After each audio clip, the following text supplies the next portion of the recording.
DElEd social science के प्रश्न जानेंगे। पहला है बड़ा इमाम बाड़ा कहाँ स्थित है, तो ये लखनऊ में स्थित है। तो हमारा बड़ा इमाम बाड़ा कहाँ है, लखनऊ में। दूसरा नंबर प्रश्न है भारतीय रिजर्व बैंक के मुक्त बाजार प्रचलन का क्या तात्पर्य है, तो ये है सी नंबर जो है प्रतिभूति का व्यापार, यही हमारा आंसर होगा।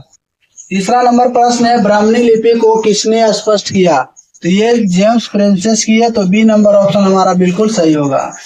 चौथा नंबर प्रश्न है 1951 में यूनेस्को ने विज्ञान के प्रचार के कलिंग पुरस्कार की स्थापना किसके नेतृत्व में किए, तो ये बीजू पटनायक के नेतृत्व में किए। तो सी नंबर ऑप्शन हमारा बिल्कुल सही होगा।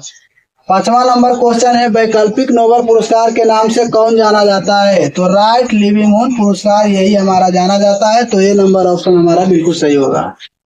छठा नंबर क्वेश्चन है राज्य में ईसाइयों की संख्या अधिक है, किस राज्य में, तो केरल में ईसाइयों की संख्या अधिक है। तो हमारा बी नंबर ऑप्शन बिल्कुल सही होगा। अगला है सर्वमनिक पोगैंडो का देश के उपनाम से कौन जाना जाता है, तो ये म्यांमार जाना जाता है, म्यांमार। तो हमारा ये नंबर ऑप्शन बिल्कुल सही होगा। अगला 8वां नंबर प्रश्न करा गांधी जी ने सांप्रदायिक पुरस्कार का विरोध क्यों किया और इसका क्या कारण था, तो ये था हिंदू समाज में मतभेद उत्पन्न कर देना। तो बी नंबर ऑप्शन हमारा बिल्कुल सही होगा। 9वां नंबर क्वेश्चन है किस अधिनियम के द्वारा बिना मुकदमा और दोष सिद्धि के ही विधि के न्यायालय में किसी भी व्यक्ति को कैद करने का प्राधिकार ब्रिटिश सरकार को दिया गया है, तो है 1919 का रॉलेट एक्ट अधिनियम।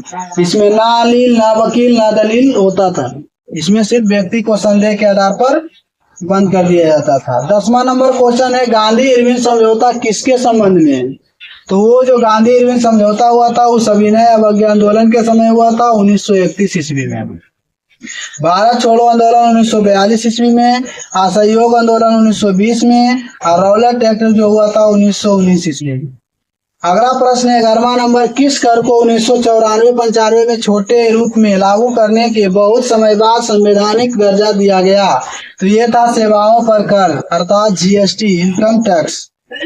12वां नंबर क्वेश्चन है ऑपरेशन ब्लैक बोर्ड का उद्देश्य क्या है, तो ऑपरेशन ब्लैक बोर्ड का उद्देश्य शिक्षा के दृष्टिकोण से पिछड़े क्षेत्रों में प्राथमिक शिक्षा प्रदान करना। 13वां नंबर क्वेश्चन है मध्ययुगीन लिंगराज मंदिर कहाँ स्थित है, तो ये भुवनेश्वर में स्थित है। ये नंबर ऑप्शन बिल्कुल सही हुआ। 14वां नंबर क्वेश्चन है मूल वर्धित का अर्थ किसके मूल से है, तो वो है माल और सेवाओं एवं मध्यवर्ती माल और सेवाओं की लागत का अंतर। तो डी नंबर ऑप्शन हमारा बिल्कुल सही होगा। 15वां नंबर क्वेश्चन है किस देश को फेबेनियन समाजवाद का घर माना जाता है, तो इंग्लैंड को माना जाता है। तो बी नंबर ऑप्शन हमारा बिल्कुल सही होगा। अगला 16वां नंबर क्वेश्चन है समोच्च रेखाएं कैसे स्थानों को मिलाते हुए खींची जाती है, तो यहाँ से ये नंबर ऑप्शन हमारा बिल्कुल सही होगा मध्य समुद्री तल से कम ऊंचाई वाले क्षेत्र में। 17वां नंबर प्रश्न है किस देश में 3 प्रशासनिक विधेयिक और न्यायिक राजधानियां हैं, तो यहाँ से हमारा डी नंबर ऑप्शन बिल्कुल सही होगा दक्षिण अफ्रीका। 18वां नंबर क्वेश्चन है कौन सा विश्व धरोहर स्थल मध्य प्रदेश में नहीं है, तो ये सूर्य मंदिर जो है ये उड़ीसा में है। तो बी नंबर ऑप्शन हमारा बिल्कुल सही होगा।